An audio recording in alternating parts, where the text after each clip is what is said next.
Bugun men pensionerlar uchun juda muhim bo'lgan masalani tushuntiraman. Endi ayrim holatlarda pensionerga pul olish, imtiyozdan foydalanish yoki ma'lumotni yashirish taqiqlanadi. Va bu oddiy ogohlantirish emas. Amalda pulni qaytarish, pensiyani to'xtatish yoki javobgarlik olib kelishi mumkin. Bu ma'lumot faqat pensionerlarga emas, ularning farzandlari, nabiralari, qarindoshlari va pensioner nomidan ish yuritadigan har bir kishiga tegishli. Hozir kanalga obuna bo'ling, videoga like bosing. Chunki men bugun ko'pchilik e'tibor bermaydigan, lekin keyin katta muammo bo'lib chiqadigan jihatlarni oddiy tilda tushuntirib beraman. Avval ko'p holatda pensiya tizimi ancha sodda ko'rinardi. Pensioner pensiyasini olardi. Bank kartasiga tushgan pulni o'zi yoki yaqinlari yechib berardi. Ayrim ma'lumotlar esa vaqtida yangilanmasa ham ko'pchilik bunga jiddiy qaramasdi. Masalan, pensioner boshqa joyga ko'chib ketgan bo'lsa, vaqtincha chet elda yashayotgan bo'lsa, ishga kirgan bo'lsa, nafaqa yoki ustama olish sharti o'zgargan bo'lsa, buni darhol bildirish kerakligini hamma ham bilmasdi. Endi esa nazorat kuchaymoqda. Davlat organlari, bank tizimi, fuqarolik holati dalolatnomalari, bandlik va soliq ma'lumotlari, yashash joyi bo'yicha ro'yxat ma'lumotlari bir-biriga ko'proq bog'lanmoqda. Ya'ni ilgari faqat ariza yoki qog'oz hujjatga qarab qaror qilingan bo'lsa, hozir elektron tekshiruvlar orqali pensionerning holati tezroq aniqlanishi mumkin. Shu sababli baribir bilinmaydi. Men olsam nima bo'libdi? Otamning kartasi menda edi, pulni yechib ishlatdim degan, bunda shu endi juda xavfli. Men buni qo'rqitish uchun aytmayapman. Men ko'rib turgan asosiy muammo shuki, odamlar taqiq bilan oddiy tartibni aralashtirib yuborishyapti. Hamma pensionerlarga ham biror narsa taqiqlanayotgani yo'q, lekin ayrim harakatlar bor. Ular avval ham noto'g'ri bo'lgan. Endi esa aniqlanish ehtimoli oshgani uchun oqibati jiddiyroq seziladi. Shuning uchun bugun kim botir olishi kerak, kim xotirjam bo'lishi mumkin, qaysi holatda pul qaytariladi, qaysi holatda hujjatni yangilash kifoya, barchasini ketma-ket tushuntiraman. Eng avvalo, pensiya va nafaqalar maqsadli to'lov ekanini tushunish kerak. Ya'ni bu pul aniq bir shaxsga, aniq shartlar asosida, aniq huquq bo'yicha beriladi. Pensioner hayot bo'lsa, huquqi saqlanib turgan bo'lsa, kerakli ma'lumotlar to'g'ri bo'lsa, pensiya berilishi davom etadi. Ammo shu shartlardan biri o'zgarsa, masalan, odam vafot etsa, boshqa to'lov bilan bir vaqtda noqonuniy tarzda pul olayotgan bo'lsa, nogironlik guruhi o'zgarsa, ustama olish asosi yo'qolsa yoki pensioner nomidan boshqa odam noqonuniy harakat qilsa, bu endi muammo hisoblanadi. Oldin qarindoshlar orasida shunday holatlar ko'p uchrardi. Ota yoki ona yoshi katta bankka borolmaydi, kartasi o'g'lida yoki qizda turadi. Farzand pulni yechib dori-darmon, oziq-ovqat, kommunal to'lovlarga ishlatadi. Agar pensionerning roziligi bo'lsa, bu odatda amaliy yordam sifatida tushuniladi.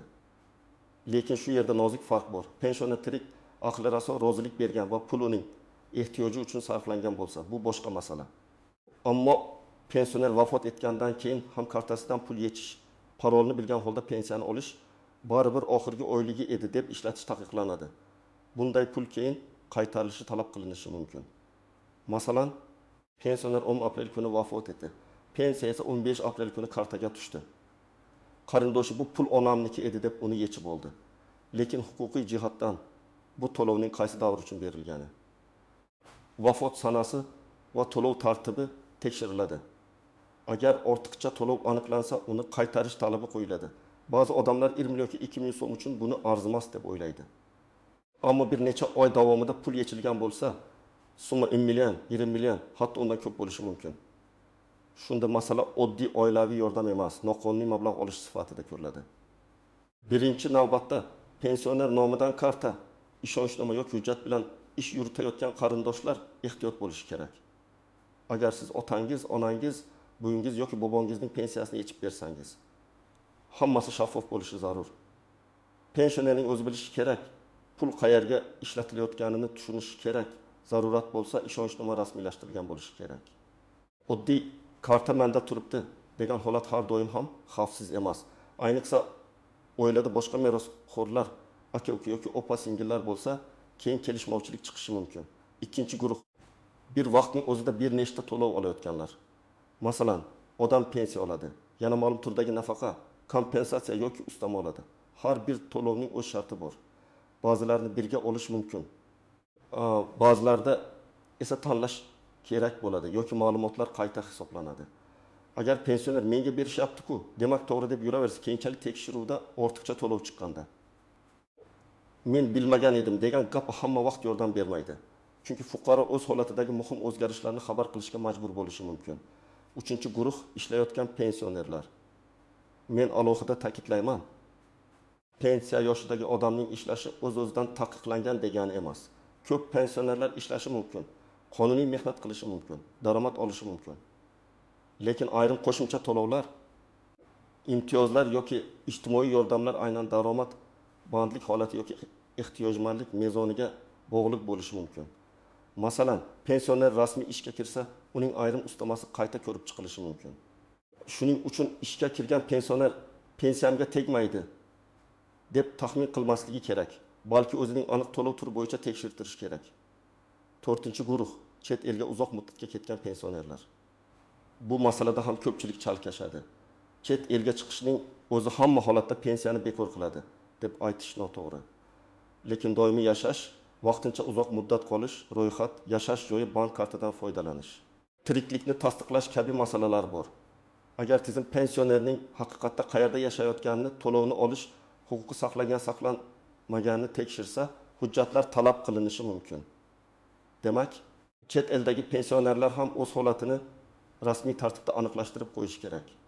Agar pensioner pensiyasini qonuniy olayotgan bo'lsa, yashash joyi va hujjatlari tartibda bo'lsa, qo'shimcha imtiyozlar bo'yicha yolg'on ma'lumot bermagan bo'lsa, kartasidan pulni o'zi ishlatsa yoki ishonchli odam orqali o'z ehtiyoji uchun ishlatsa, vahimaga tushishga hojat yo'q. Taqiq halol pensionerning pensiyasini olib qo'yish haqida emas. Taqiq noqonuniy foydalanish, ma'lumotni yashirish, boshqa odam nomidan pulni egallash va shartlar o'zgarganini bildirmaslik haqida. Masalan, oltin tekis yoshli pensioner ayol oyiga 20 million tekin ming so'm pensiya oladi. U yura olmaydi. Qizi kartadan pul yechib keladi. Dorisini oladi, kommunal to'lovlarni to'laydi, oziq-ovqat olib beradi. Pensionerning o'zi bundan xabardor. Rozi, pul uning ehtiyoji uchun ketmoqda. Bunday vaziyatda asosiy xavf hujjatlarning tartibsizligida bo'lishi mumkin.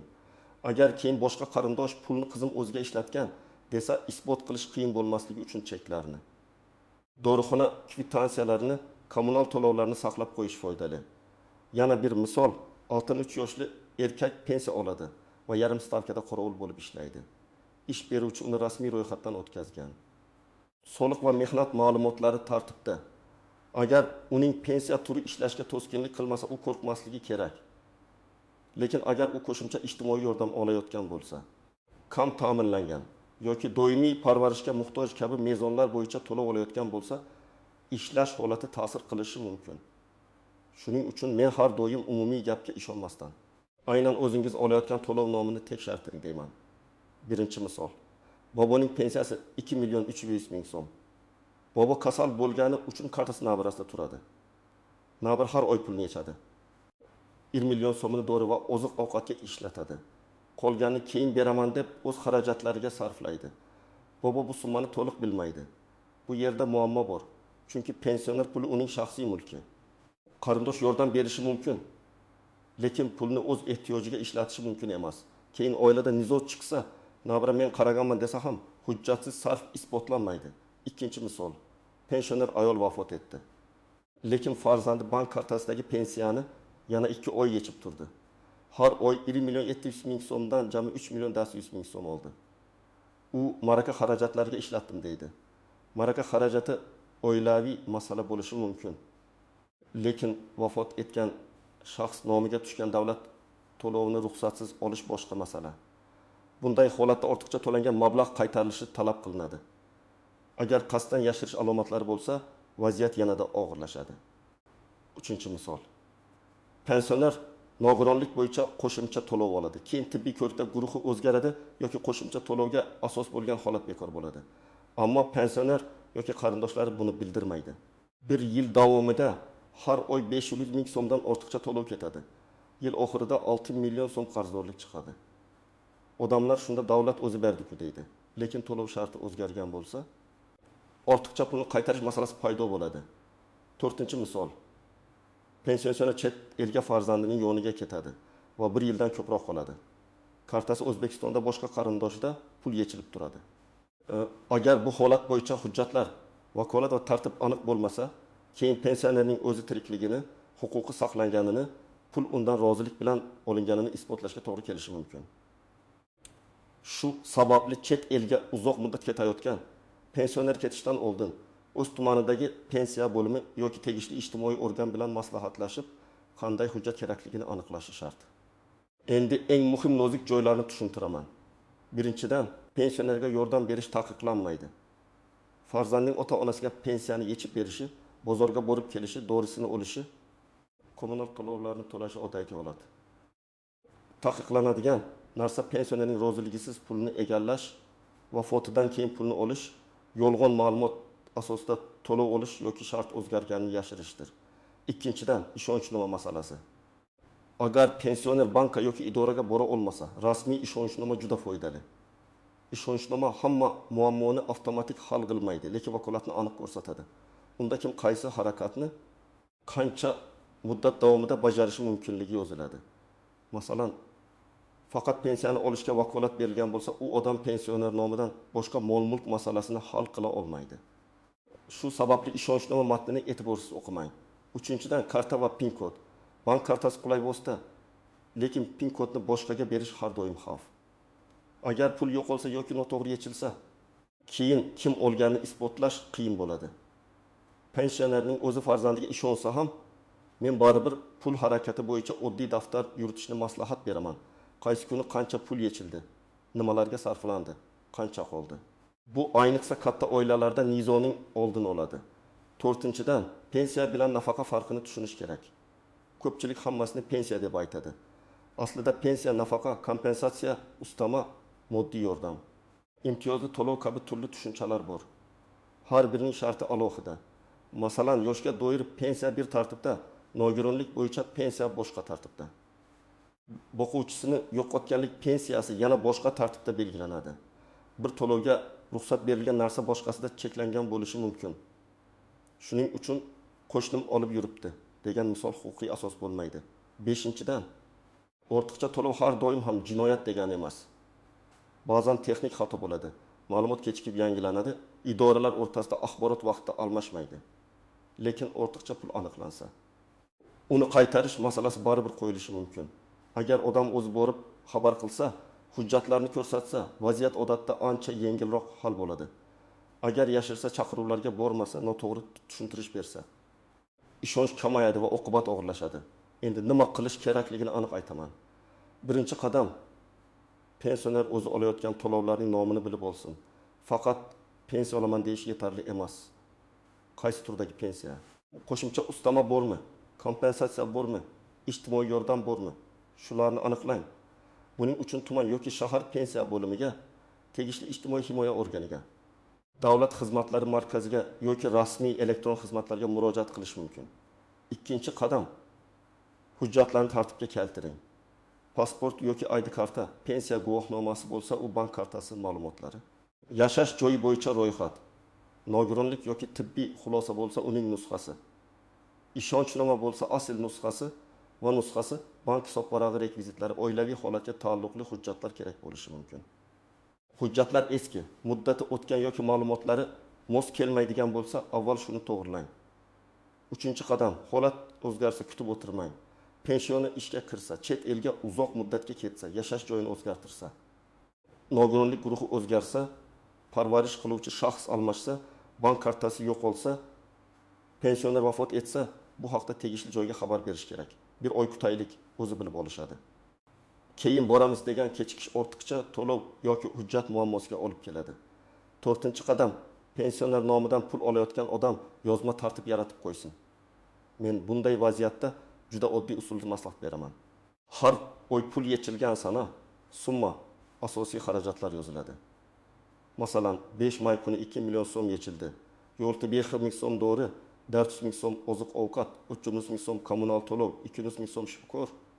Qolgan 470 ming so'm pensionerning o'ziga berildi yoki uy xarajatiga qoldirildi. Cheklar bo'lsa saqlang. Bu nafaqat qonuniy xavfni kamaytiradi, balki oilaviy ishonchni ham saqlaydi. 5-qadam. Vafot holatida kartadan pul yechmang. Eng ko'p xato shu yerda bo'ladi. Oila qayg'uda bo'ladi. Xarajat ko'p bo'ladi. Karta yonida turadi. Lekin men aniq aytaman. Vafotdan keyin tushgan yoki qolgan davlat to'lovlarini o'zboshimchalik bilan yechish xavfli. Avval tegishli idoraga xabar bering, bankka murojaat qiling, meros va to'lov tartibini aniqlang. Agar marhumning olinmay qolgan haqli puli bo'lsa, uni olishning rasmiy tartibi bo'ladi. O'zboshimchalik keyin katta muammo chiqaradi. 6-qadam, shubhali qo'ng'iroq va vositachilardan ehtiyot bo'ling. Pensiyangizni oshirib beraman, taqiqdan chiqarib beraman, hujjatni tezlashtiraman, kartangizni bering, tekshirib beraman degan odamlar ko'p uchraydi. Pensionerlar ishonuvchan bo'lishi mumkin. Ayniqsa telefon orqali gapirilganda, hech kimga bank kartasi raqamini, PIN kodini, SMS kodini, shaxsiy kabinet parolini bermang. Rasmiy idora xodimi hech qachon SMS kodini so'rab, pulingizni tekshirmaydi. 7-qadam. Qarzdorlik chiqsa, yashirinmang. Agar sizga ortiqcha to'lov bor deyishsa, birinchi qiladigan ish hujjat talab qilish. Qaysi davr uchun, qaysi asosda, qancha summa hisoblanganini yozma ko'rinishda so'rang. Keyin o'zingizdagi hujjatlarni ko'rsating. Agar rozi bo'lmasangiz, belgilangan tartibda e'tiroz bildiring. Lekin chaqiruvga bormaslik, telefonni ko'tarmaslik, men hech narsa bilmayman deb turib olish vaziyatni yaxshilamaydi. Ba'zan xato hisob-kitob ham bo'lishi mumkin. Uni faqat hujjat bilan tuzatish mumkin. Agar siz idoraga ariza yozmoqchi bo'lsangiz, matn juda murakkab bo'lishi shart emas. Men odatda shunday mazmunni tavsiya qilaman. Men falonchi, pasport ma'lumotlarim shunday, falon turdagi pensiya yoki nafaqa olaman. Hozirgi holatimda shunday o'zgarish bo'ldi. Shu holat bo'yicha pensiya to'lovimga ta'siri bor yo'qligini tekshirib berishingizni so'rayman. Agar pensioner nomidan qarindosh murojaat qilsa, ishonchnoma yoki qarindoshlikni tasdiqlovchi hujjat ilova qilinadi. Arizadan nusxa olib qabul qilingan sanani belgilatib qo'yish foydali. Masalan, pensioner ishga kirgan bo'lsa, arizada ishga kirgan sanani ko'rsatish kerak. Chet elga ketayotgan bo'lsa, taxminiy muddatni va aloqa ma'lumotlarini yozish kerak. Nogironlik guruhi o'zgargan bo'lsa, tibbiy xulosa nusxasini qo'shish kerak. Bank kartasi yo'qolgan bo'lsa, bankka ham, pensiya to'lovi bilan shug'ullanuvchi organga ham xabar berish kerak. Bu mayda ko'ringan ishlar keyin nega vaqtida aytmadingiz degan savolning oldini oladi. Birinchi xato. Odamlar pensioner pulini oilaning umumiy puli deb hisoblaydi. Yo'q. Pensiya avvalo pensionerning shaxsiy mablag'i. Albatta pensioner o'zi xohlasa, oilaga yordam beradi, nabirasiga beradi, uy xarajatiga qo'shadi. Lekin bu uning roziligi bilan bo'lishi kerak. Ikkinchi xato, ishonchnomasiz hamma ishni qilish mumkin deb o'ylash. Ayrim oddiy yordamlar uchun ishonchnoma talab qilinmasligi mumkin, lekin rasmiy muomala bank operatsiyasi, idoraga ariza, hujjat olish kabi ishlar uchun vakolat kerak bo'ladi. Bugun vaqt tejayman deb hujjatsiz yurgan odam ertaga ko'proq vaqt yo'qotadi. Uchinchi xato, qo'shimcha to'lovlarning shartini bilmaslik.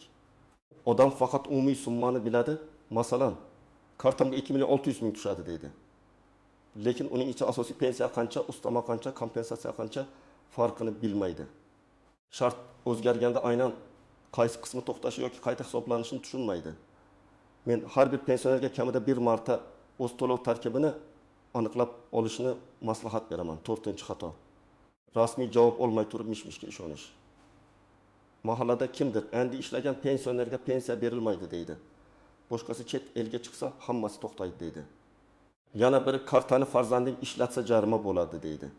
Bunday gaplarning hammasi ham to'g'ri emas. Har bir holatda asosiy savol bitta. Siz qaysi to'lovni olyapsiz, qaysi shart asosida olyapsiz, holatingizda nima o'zgardi? Javob ham shunga qarab bo'ladi. Bugungi mavzuning mohiyati shuki, pensionerlarga pensiya olish taqiqlanayotgani yo'q, lekin pensioner nomidan noqonuniy pul olish, vafotdan keyin kartadan foydalanish. Yolg'on yoki eskirgan ma'lumot bilan to'lov olish, shart o'zgargani yashirish qat'iy xavfli bo'lib bormoqda. Halol pensioner uchun asosiy vazifa vahimaga tushish emas, hujjatlarni tartibga keltirish, o'z to'lovining shartini bilish va har qanday o'zgarishni vaqtida xabar qilishdir. Men ekspert sifatida eng oddiy tavsiyani beraman. Pensiya masalasida taxminan eshitdim, qo'shnim aytdi bilan ish qilmang. Hujjatni tekshiring, rasmiy javob oling, pul harakatini shaffof qiling. Shunda pensioner ham xotirjam bo'ladi. Farzandlar ham keyin ortiqcha da'vo va qarzdorlikka duch kelmaydi. Sizning oilangizda pensioner bor bo'lsa, bugunoq uning pensiya turi, bank kartasi, ishonchnoma va hujjatlarini tekshirib chiqing. Izohlarni yozing. Sizningcha pensioner nomidan pul olish tartibi yanada qattiq nazorat qilinishi kerakmi? Yoki hozirgi tartibning o'zi yetarlimi? Videoga like bosing, kanalga obuna bo'ling. Chunki keyingi videolarda ham pensiya, nafaqa, imtiyoz va huquqiy masalalarni oddiy tilda tushuntirib boraman.